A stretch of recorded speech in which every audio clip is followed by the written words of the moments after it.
أكبر ولله الحمد. الله أكبر الله أكبر لا إله إلا الله والله أكبر ولله الحمد. الحمد لله وحده والصلاة والسلام على من لا نبي بعده. أما بعد، أعوذ بالله من الشيطان الرجيم. بسم الله الرحمن الرحيم. لن ينال الله لحومها ولا دماؤها ولكن يناله التقوى منكم. صدق الله العظيم.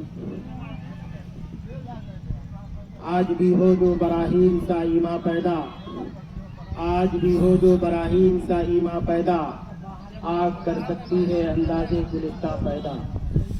میرے محترم بزرگوں، دینی بھائیوں، آپ تمام لوگوں کو عید الاضحیٰ کی خوشیاں بہت بہت مبارک ہوں. اللہ تعالیٰ سے ہماری دعا ہے کہ یہ دن آپ کی زندگی میں بار بار آئے اور اس عہد کو یاد کرائے جس عہد کی یہ یادگار ہے. یہ عید الاضحیٰ اصلاً تو مذہب اسلام کا وہ شعار ہے جس کو اللہ کے رسول صلی اللہ علیہ وسلم نے فرمایا کہ اللہ تعالیٰ نے تمہارے لیے سال میں 2 دن عید کے مقرر کیے ہیں. ایک عید الفطر جو رمضان کے مہینے میں جو مومن اپنے رب کو اپنی اطاعت، وفاشعاری اور بندگی سے راضی کر لیتے ہیں، ان کے لیے ایک پروانہ نجات دینے کے لیے اللہ رب العزت اپنے دربار میں بلاتے ہیں اور عیدگاہ کے میدان میں وہ اعلان کرواتے ہیں آقا مدنی جناب محمد رسول اللہ صلی اللہ علیہ وسلم کے زبان مبارک سے کہ آج اس میدان میں جو لوگ آئے ہیں ان کے لیے مغفرت کا پروانہ ہے. کیوں؟ اس لیے کہ اس نے ہم کو راضی کرنے کے لیے دن میں روزہ رکھا تھا، رات میں تراویح کی نمازیں ادا کی تھی اور اپنی زبان کو، اپنی آنکھ کو، اپنے کان کو اور اپنے تمام جسم کے اعضاء کو ہماری رضا کے لیے قربان کیا تھا. اس کے بدلے میں انہیں نجات کا پروانہ دے دو. اور جب ہم آتے ہوتے ہیں عیدگاہ کی طرف تو فرشتے ہم سے مصافحہ کرتے ہیں، جس کا احساس ہم کو تو نہیں ہوتا، لیکن آقا مدنی جناب محمد رسول اللہ صلی اللہ علیہ وسلم کے زبان مبارک سے نکلے ہوئے وہ الفاظ سورج کی روشنی سے زیادہ سچے اور پکے ہیں. اس لیے مجھے یقین ہے کہ یقیناً ہم سے فرشتوں نے مصافحہ کیا ہوگا. ایک تو وہ عید الفطر ہے اور دوسرا یہ عید الاضحیٰ ہے. عید الاضحیٰ جس کو عید قربا کہتے ہیں اور عام زبان میں بقرعید کہتے ہیں. ہم یہ سمجھتے ہیں کہ عید قربا صرف جانور کی قربانی کا نام ہے. جانور کی قربانی یہ علامت ہے، یہ علامت ہے کہ یا الہ العالمین آپ کی طرف سے جو حکم ہم کو دیا گیا اس حکم کی بجا آوری کے لیے ہم نے اس جانور کو جو بے زبان ہے ہم آپ کی راہ میں قربان کرتے ہیں. لیکن اس کا عہد کرتے ہیں کہ کل اگر آپ کی طرف سے یہ اعلان ہوتا ہے، یہ حکم ہوتا ہے کہ تم اپنی جان کو بھی قربان کرو، ہم اس کے لیے تیار ہیں. یہ پوری تاریخ ہے. حضرت ابراہیم علیہ السلام جسے جد امجد ہونے کا شرف حاصل ہے اور ہم اپنے آپ کو ملت ابراہیمی بھی کہتے ہیں. صحابہ کرام رضوان اللہ تعالی علیہم اجمعین نے نبی پاک صلی اللہ علیہ وسلم سے عرض کیا یا رسول اللہ یہ قربانی کیا ہے؟ ما ہی الاضاحی، یہ قربانی کیا ہے؟ یہ جانور جو ہم ذبح کرتے ہیں اس کا کیا مقصد ہے؟ کیا اس سے فائدہ ہے؟ آقا مدنی جناب محمد رسول اللہ صلی اللہ علیہ وسلم نے ارشاد فرمایا یہ تمہارے باپ حضرت ابراہیم کے ساتھ رب کو راضی کرنے کی نیت کے ساتھ قربان کر رہے ہو تو اس جانور کا خون جو زمین پر گرے گا، ابھی گرا بھی نہیں ہے، بس تمہارے دل کے اندر جو اخلاص ہے، جو خلوص ہے، جو اللہ کی طرف سے لگاؤ ہے اللہ کی طرف، اس کی بنیاد پر اللہ تعالیٰ تمہاری طرف سے اس قربانی کو قبول کر لیتے ہیں. خون کے قطرے کے گرنے سے پہلے قبول کر لیتے ہیں. اور یہ جانور تمہارے لیے کل قیامت کے دن سواری کا کام کرے گا. اس کے ہر بال کے بدلے، ہر روئی کے بدلے تمہارے لیے نیکیاں لکھی جائیں گی. اسی لیے اس کے جو مسائل بیان کیے جاتے ہیں کہ قربانی کا جانور عیب دار نہیں ہونا چاہیے، ورما ہونا چاہیے، تندرست ہونا چاہیے، دیکھنے میں خوبصورت ہونا چاہیے۔ کیوں کہ اللہ تعالی یہ چاہتے ہیں کہ بندہ ہمارے دربار میں جب کسی چیز کو پیش کرے تو وہ دنیا کی سب سے خوبصورت چیز ہو، جس سے سب سے زیادہ محبت کرتا ہو، اس چیز کو پیش کرے۔ اسی لیے قرآن پاک کے اندر اللہ تعالیٰ نے فرمایا لن تنالوا البر حتى تنفقوا مما تحبون، کہ جس سے تم زیادہ محبت کرتے ہو اس چیز کو اللہ کے راہ میں قربان کرو۔ اور یہ جو جانور کو عیب سے پاک ہونے کا ایک سبق اور بھی ہے کہ جب ہم اللہ کے دربار میں جانور قربان کرتے ہیں تو بے عیب کرتے ہیں، تو ہم کو بھی کل رب کے سامنے کھڑا ہونا ہے،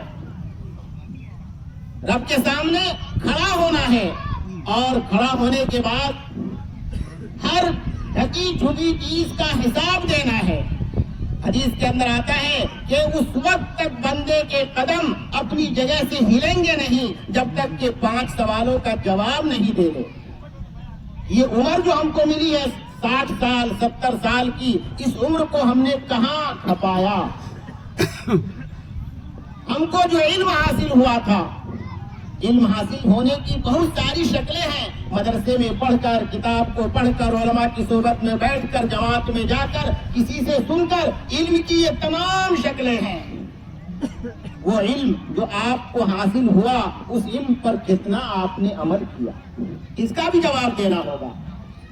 مال جس کے ذریعے ہم دنیا کے اندر اپنی عزت حاصل کرنے کی کوشش کرتے ہیں، مرتبہ حاصل کرنے کی کوشش کرتے ہیں، بڑائی حاصل کرنے کی کوشش کرتے ہیں، کل اس کے بارے میں بھی سوال کیا جائے گا۔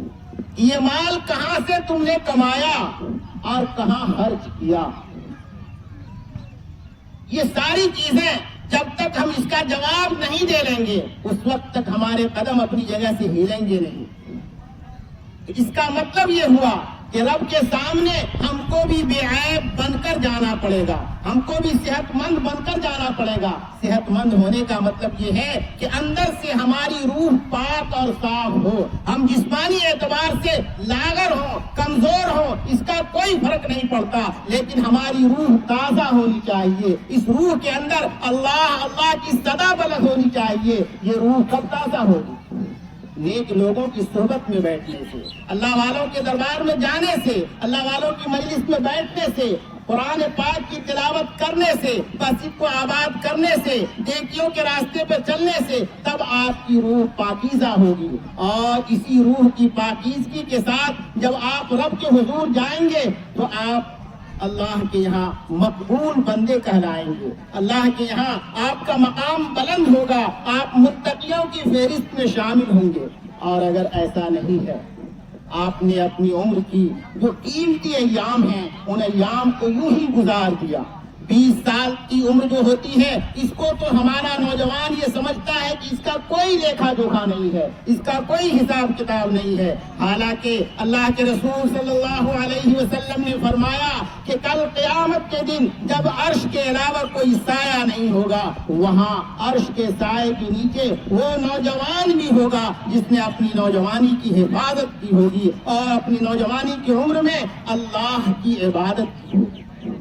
آج امت کا 50% طبقہ نوجوانوں کا ہے، اور اس 50% میں 48% نوجوان ایسے ہیں جن کو اللہ کی رضا کے لیے عبادت کی طرف جھکنا بہت گرا گزرتا ہے۔ وہ یہ سمجھتے ہیں کہ ہم کو جو جوانی ملی ہے، یہ جوانی بس دنیا کو فتح کرنے کے لیے ہے، رب کو راضی کرنے کے لیے نہیں ہے۔ حالانکہ آپ یقین مانیے دوسروں کے ساتھ کیا معاملہ ہے وہ ایک الگ بات ہے، لیکن امت مسلمہ کے ساتھ یہ اعجاز حاصل ہے کہ امت مسلمہ جب تک اپنے آپ کو اپنے رب کے حوالے نہیں کر دے گا اس کی ترقی نہیں ہو سکتی۔ قرآن پاک کے اندر اللہ تعالیٰ نے فرمایا کہ تم ہی سربلند رہو گے۔ سربلندی کا معیار کیا ہے؟ جب تک تمہارے اندر ایمان کامل داخل رہے گا، ایمان کامل کے ساتھ جب تم زندہ رہو گے تو سربلندی حاصل ہوگی، اور ایمان سے جب نیچے اتر جاؤ گے تو پھر تنزلی میں چلے جاؤ گے۔ آج دنیا کے اندر آپ دیکھ لیں کہ آپ کہاں ہیں؟ چھوٹی چھوٹی چیزوں کے لیے ہم اپنے اندر قربانی کا جذبہ پیدا نہیں کر رہے ہیں۔ قربانی یہ صرف جانور کی قربانی نہیں ہے، اپنے نفس کی قربانی، انا کی قربانی، غصے کی قربانی، نفرت کی قربانی، یہ قربانی آپ کو دینی ہوگی۔ ایک وقت ایسا آیا کہ آپ سوچ لے رہے ہیں کہ ہم جھوٹ بول کر نکل جائیں گے، آپ کا نفس کہہ رہا ہے کہ جھوٹ بول لو، وہاں آپ کو سچ بولنا ہے، تب آپ اپنے نفس کی قربانی دے رہے ہیں۔ ایک وقت ایسا آیا کہ بھائی سے آپ کا جھگڑا ہو گیا، نفرت پیدا ہو گئی، غصہ ہو گیا، اب آپ کو غصہ تھوکنا ہوگا، تب آپ کی قربانی مقبول ہوگی۔ اگر آپ نے ان قربانیوں کو اپنے اندر نہیں سمویا، ان قربانیوں کے ساتھ اپنی زندگی کو گزارنے کا ارادہ نہیں کیا تو جان لیجیے یہ ظاہری چیزیں ہیں، یہ ظاہری چیزیں آپ کی زندگی کو نہیں بدل سکتی۔ اپنی روح کو تازہ کرنے کے لیے اپنے رب کی طرف پلٹیں۔ صحابہ کرام رضوان اللہ تعالی علیہ مجمعین کی زندگی ہمارے لیے نمونہ ہے۔ قرآن پاک سے اپنے رشتے کو جوڑیں، صحابہ کرام کی زندگی سیرت کو پڑھیں اور اس کو اپنانے کی کوشش کریں۔ اپنے بچوں سے پیار کریں، اور پیار کا مطلب یہ ہے کہ اس کو دیندار بنائیں۔ مالدار بنانا ضروری نہیں ہے۔ حضرت عمر بن عبدالعزیز رحمۃ اللہ علیہ جو خلیفہ راشد کہلاتے ہیں، اللہ تعالیٰ نے ان کو بڑی ناز و نعمت سے پالا تھا۔ وہ بادشاہ کے بھتیجے تھے، بادشاہ کے داماد تھے، بادشاہ کے گھر میں پیدا ہوئے، بادشاہ کی بیٹی سے شادی ہوئی، لیکن جب وہ خلیفہ بنے تو انہوں نے اپنی زندگی کا رخ بدل دیا۔ ایسا بدلا کہ آپ فضائل اعمال میں سنتے ہوں گے، پڑھتے ہوں گے کہ آتا ہے کہ عید کے دن ان کے گھر میں کھانے کے لیے سوکھی روٹی تھی، بچوں کے لیے نئے کپڑے کا انتظام نہیں تھا۔ جب والد صاحب اپنے گھر تشریف لے گئے نماز پڑھ کر تو بچیاں، ان کی بیٹیاں پیاز کھا کر ان کے قریب آئیں تاکہ دور سے یہ لگے پیاز کی بدبو سے وہ ہم سے دور ہٹ جائیں۔ قریب ہوں گے، بچوں کو دیکھیں گے تو تڑپ پیدا ہوگی، اس لیے دوری بنانے کے لیے پیاز کھا لیا گیا۔ آج ہم اپنے بچوں کو خوش دیکھنے کے لیے، ظاہری طور پر خوش دیکھنے کے لیے یہ اچھا کپڑا پہن لینا، اچھی چپل کا استعمال کر لینا، اچھے موبائل کا استعمال کر لینا، اچھا کھا لینا، یہ اچھی زندگی نہیں ہے۔ اچھی زندگی تو وہ ہے جس سے رب راضی ہو جائے، اور رب کس سے راضی ہوتا ہے کہ آپ پیٹ پہ پتھر باندھ کر اللہ اللہ کہیں اور دوسروں کے لیے بھلائی اپنی زندگی کے اندر داخل کر لیں۔ اللہ کے رسول صلی اللہ علیہ وسلم نے کیا فرمایا؟ خیر الناس من ينفع الناس، کہ خیر کا لفظ ان لوگوں کے لیے آپ نے فرمایا جو دوسروں کی نفع رسانی کا کام کرے۔ آج ہمارے یہاں دوسروں کو جتنا نقصان پہنچا سکتے ہیں اس کو اچھا سمجھا جاتا ہے، اس کو اچھا آدمی سمجھا جاتا ہے کہ بھائی فلاں آدمی تو بہت چالاک ہے۔ یہ چالاکی آپ کی دھڑی کی دھڑی رہ جائے گی، اور یہ چالاکی دنیا کے اعتبار سے وقتی طور پر جب تک آپ سامنے ہیں تو بہت اچھے کہلائیں گے، جیسے ہی آپ وہاں سے ہٹیں گے پھر آپ سب سے برے ہو جائیں گے۔ اس لیے آپ سے گزارش یہ ہے کہ اپنے اندر قربانی کے جذبے کو پیدا کریں، اور جانور کی قربانی کے ساتھ ساتھ اپنے نفس کی قربانی کی بھی کوشش کریں۔ اللہ تعالی ہم کو اور آپ کو اس کی توفیق دے کہ ہم اپنے اندر حضرت ابراہیم علیہ السلام نے جو جذبہ امت کو دیا کہ آپ ایک ایسے گھر میں پیدا ہوئے جو کفر و شرک میں مبتلا تھا، اللہ کا شکر ادا کیجیے کہ اللہ تعالیٰ نے آپ کو وہ زندگی عطا کی، اس گھر میں آپ کو پیدا کیا جو گھر کلمے والا گھر تھا، لا الہ الا اللہ محمد رسول اللہ پڑھنا جس گھر کا شیوا تھا، اس گھر میں آپ پیدا ہوئے اور اس کے بعد پھر آپ کی زندگی دوسرے ڈگر پہ چلی جائے، اس سے زیادہ افسوس کی اور کیا بات ہو سکتی ہے؟ حضرت ابراہیم علیہ السلام کی زندگی دیکھیں کہ وہ کفر و شرک کے گھر میں پیدا ہو کر اپنی زندگی کو بدل لیتے ہیں اور رب کے حضور اس مقام کو پہنچ جاتے ہیں کہ آپ نے فرمایا کہ آپ پوری امت کے لیے، پوری انسانیت کے لیے آپ کو امام بنا دیا گیا۔ ہماری زندگی کیا ہو رہی ہے کہ ہم کلمے والے گھر میں پیدا ہو رہے ہیں، نہ نماز سے مطلب، نہ قرآن سے مطلب، نہ دین سے مطلب، نہ اخلاقیات کے اعتبار سے ہمارا کوئی مقام ہے۔ ہم اپنے آپ کو پستی کے وہ تمام چیزوں کو اختیار کر چکے ہیں جس کی وجہ سے کوئی قوم کبھی ترقی نہیں کر سکتی ہے۔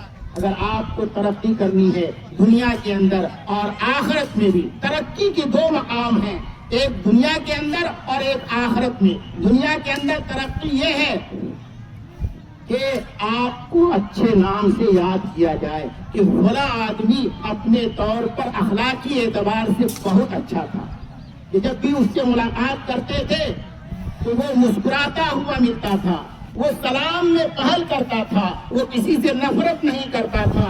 آقا مدنی جناب محمد رسول اللہ صلی اللہ علیہ وسلم کی سنت یہ ہے کہ جب آپ سے کوئی مصافحہ کرتا، سلام کرتا، ہاتھ بڑھاتا تو آپ اپنے دستے مبارک میں اس صحابی کے ہاتھ کو اس وقت تک رکھتے تھے جب تک کہ وہ خود اپنے ہاتھ کو کھینچ نہ دے۔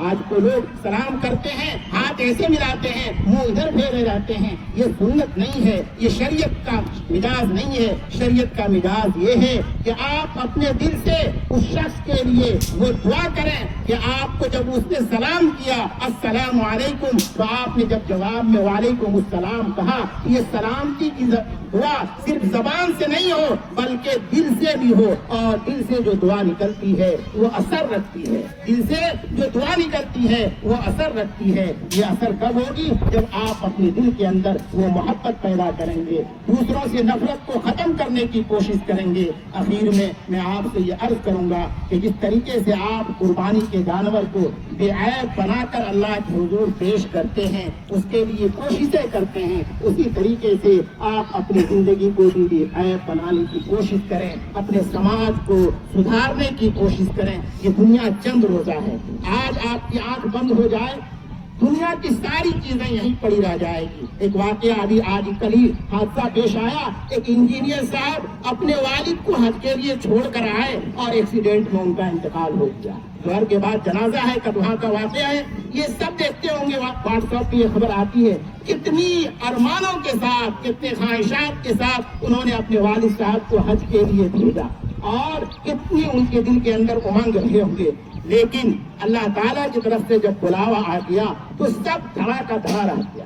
بہت ساری خواہشیں ہوں گی ہمارے دل میں بھی، آپ کے دل میں بھی اور پوری قوم کے دل میں بھی۔ اس لیے یہ تمام خواہشیں اپنی جگہ، اپنی فکر آپ کریں، اپنی فکر آپ کریں کہ اللہ کے حضور آپ کو حاضر ہونا ہے اور وہاں آپ کو حساب و کتاب دینا ہے۔ دنیا میں جو آپ نے اچھے اعمال کیے ہیں اس کو بھی آپ دیکھیں گے۔ قرآن پاک کے اندر اللہ تعالیٰ نے فرمایا وَمَنْ يَعْمَلْ مِثْقَالَ ذَرَّةٍ خَيْرًا يَرَهُ، کہ جو شخص بھی ایک ذرے کے برابر بھی نیکی کرے گا اس کو وہاں دیکھ لے گا۔ وَمَنْ يَعْمَلْ مِثْقَالَ ذَرَّةٍ شَرًّا يَرَهُ، اور جو ایک ذرے کے برابر بھی برائی کرے گا اس کو وہاں دیکھ لے گا۔ یہ قرآن پاک پکار کر ہم کو یہ دعوت دے رہا ہے کہ لوگوں کہاں جا رہے ہو، کہاں جا رہے ہو؟ پلٹو اس رب کی طرف جو بڑا رحیم ہے، بڑا کریم ہے، بہت غفار ہے، وہ تمہارے گناہوں کو معاف کرنے والا ہے۔ بس تم توبہ کر لو اور اپنی زندگی کو بدل لو۔ اللہ تعالی ہم کو اور آپ کو اس کی توفیق دے کہ ہم قربانی کے پیغام کو سمجھیں اور اپنی زندگی کے رخ کو بدلنے کی کوشش کریں۔ وما توفیقی الا باللہ، سفر کو درست کریں۔